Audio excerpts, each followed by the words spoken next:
मैं महाराज शूरसेन का पुत्र वसुदेव आपको वचन देता हूँ, अपनी 8 संतानों को जन्म लेते ही स्वयं आपके सामने प्रस्तुत करूंगा। अपनी 8 संतानों को जन्म लेते ही स्वयं आपके सामने प्रस्तुत करूंगा।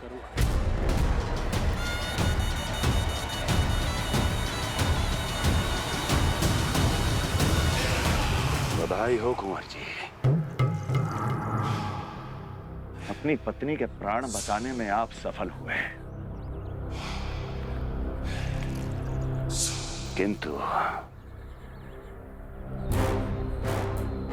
आपकी संतानें इतनी भाग्यशाली नहीं होंगी। वचन स्मरण रहे।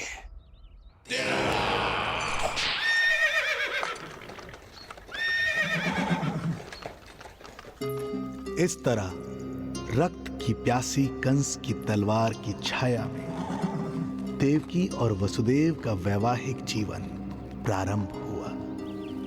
जब कंस की निर्ममता और वसुदेव के वचन का ये दुखद समाचार गोकुल पहुंचा तो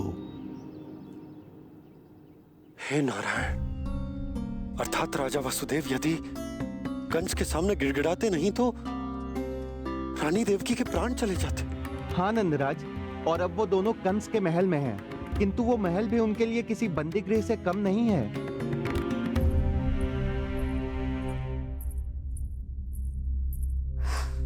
एक भाई अपनी बहन के साथ ऐसा करने की सोच भी कैसे सकता है?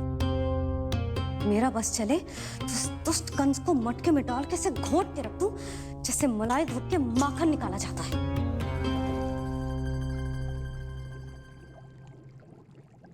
ना, माखन ना, जे कंस तो कीड़ा है, इसे तो पटक पटक के ऐसे मारना चाहिए जैसे कीड़ा निकालने के लिए धान के गट्ठर को पटका जाता है।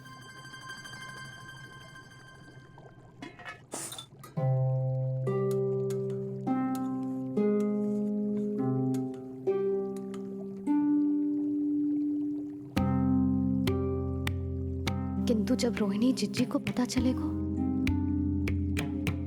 तो वो तो अपने आप को ही दोष देंगे, क्योंकि बालक ना होने के कारण उन्होंने ही वसुदेव जी को राजकुमारी देवकी के साथ दूसरा विवाह करने पर विवश किया था। हे ईश्वर,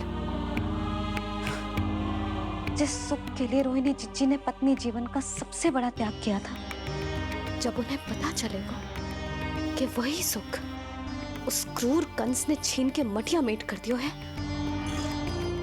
तो कितना कष्ट पहुंचेगा।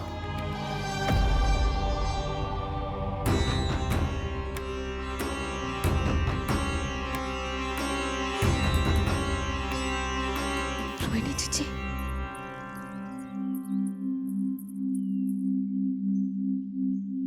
गोप नरेश, कृपया मुझे अपने भैया के पास ले चलिए। संकट के समय मुझे उनके साथ होना चाहिए। किंतु भाभी, पता चलो है वसुदेव भैया और देवकी भाभी कंस के महल में कड़े पहरे में रखे गए। पति पत्नी एक दूसरे का संबल होते हैं। कंस का पहरा कितना भी कष्टदायक क्यों ना हो, इस समय उन्हें और बहन देवकी को मेरी आवश्यकता है।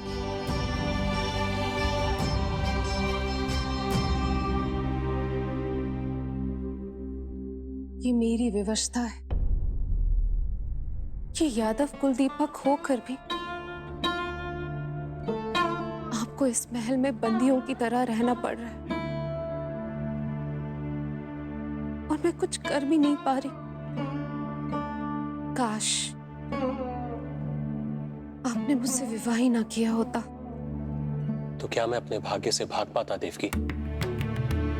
पूर्व जन्म के कर्मों के फलस्वरूप जो हमारी नियति में लिखा है वो तो हमें भोगना ही है।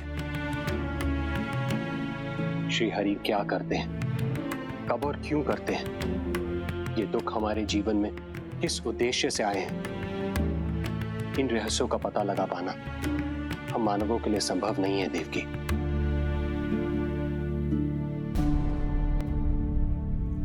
तो फिर चलिए यहाँ से भाग चलते हैं, कहीं ऐसे स्थान पर जहाँ भैया की छाया भी हम पर ना पड़ सके।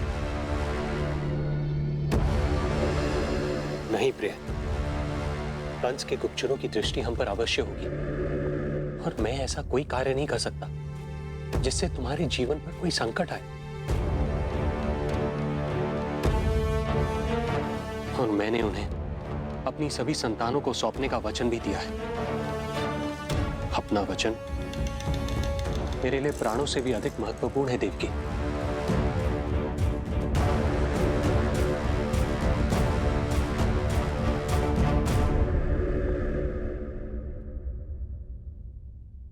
राजन, राजकुमारी, गोकुल से रानी रोहिणी और गोपराज नंद पधारे हैं।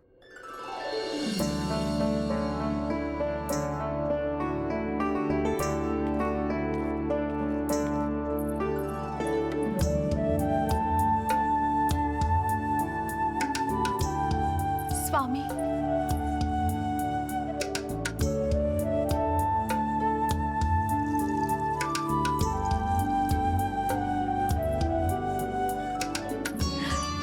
बहन, दीदी,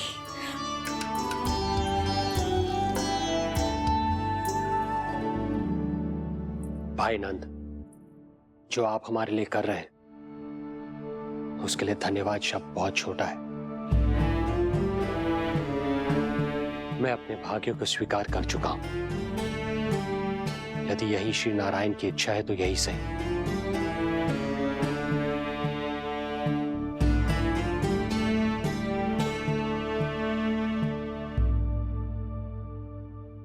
भाई नंद, इस समय मथुरा का वातावरण अनुकूल नहीं है, आपको जाना चाहिए। यशोदा भाभी भी चिंतित हो रही होंगी, उनसे कहिएगा हम यहां सुरक्षित हैं अभी तक।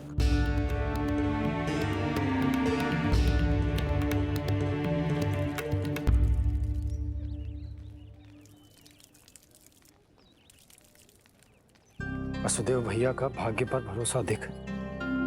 वे अपनी संतानों को कंस को अवश्य सौंपेंगे। हे ईश्वर, इतना कठोर वचन, जब इसे निभाने का कठिन समय आएगा तो कैसा अनुभव करेंगे वे? उनका हृदय तो चकनाचूर हो जाएगा।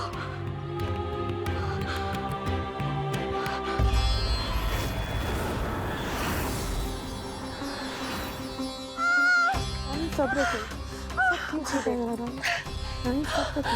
देवकी, मैं महाराज शूरसेन का पुत्र वसुदेव आपको वचन देता हूं, अपनी 8 संतानों को जन्म देते ही स्वयं आपके सामने प्रस्तुत करूंगा।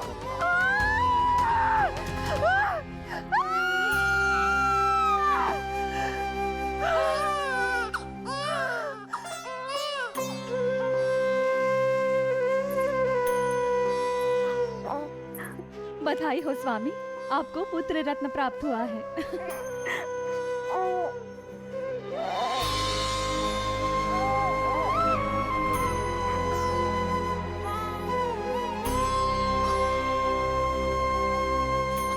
महाराज को पता चला तो क्या होगा?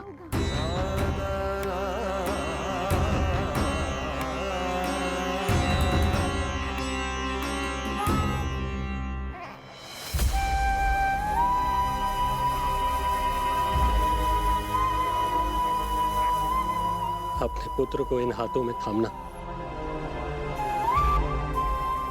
कितने वर्षों से इस पल की प्रतीक्षा कर रहा था मैं, और आज जब यह पल आया है, मेरी आंखों में दुख के आंसू हैं। एक पिता जब प्रथम बार अपनी संतान को गोद में उठाता है तो सबसे पहले यह सोचता है कि उसे क्या नाम दूं, उसका सुनहरा भविष्य कैसे सुनिश्चित करे। किंतु मैं वो भाग्यहीन पिता हूं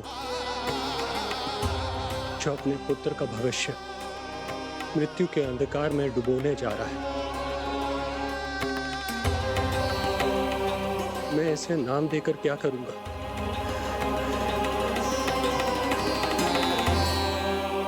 क्या आपके वचन का महत्व आपके पुत्र के प्राणों से अधिक है स्वामी?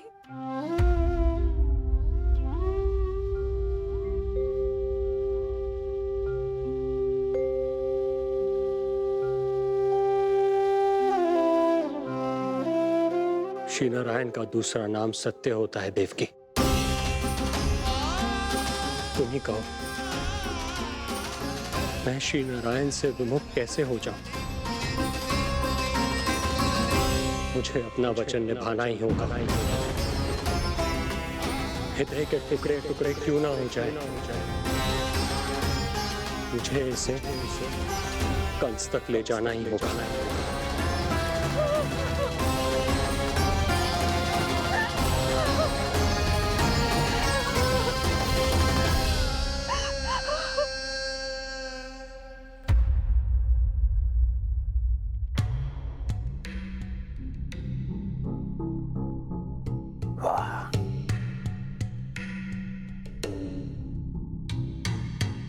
इतना स्वादिष्ट भोजन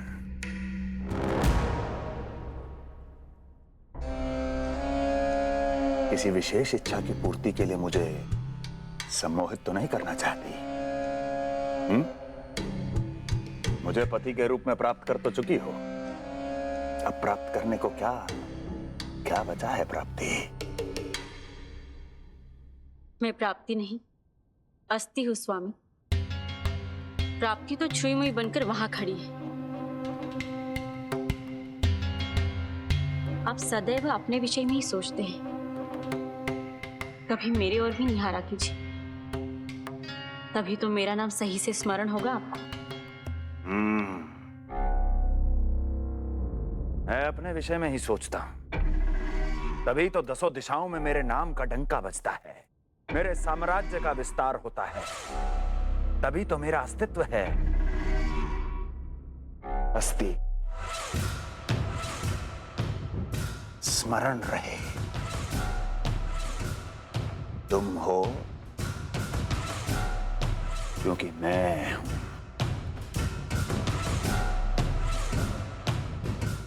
वन में यदि सिंह न हो तो उसके आश्रिति पर गीदड़ भी आक्रमण कर देते हैं।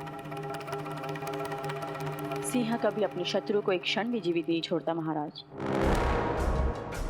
आपने तो छोड़ दिया देवकी को। सिंह नहीं, आप वो गाय हैं जो अपनी कसाई से अथाह प्रेम करती है।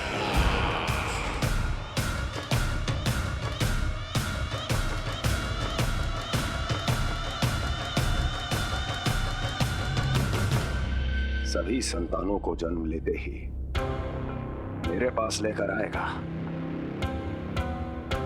ये वचन दिया है वसुदेव ने मुझे। तो फिर आया क्यों नहीं महाराज? प्रथम शिशु का जन्म तो हो चुका है।